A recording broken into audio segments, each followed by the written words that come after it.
And they're on the way. Amsterdam draws for your lead. Moving up in between runners is Musashi.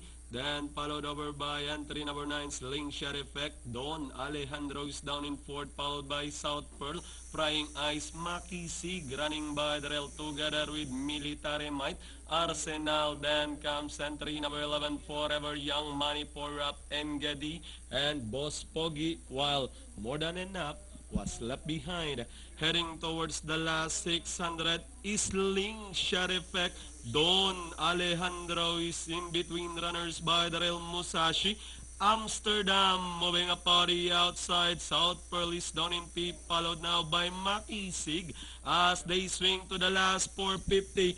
Amsterdam now leading the field, running at the center. Don Alejandro Musashi is running by the rail and moving up on the outside is South Pearl with the last 200 meters more to run. Amsterdam, Don Alejandro running in second, and Musashi, Slingshot Effect, Arsenal, and finally Amsterdam. Second, Don Alejandro, Arsenal, then comes South Pearl, Slingshot Effect for your Pentapecta.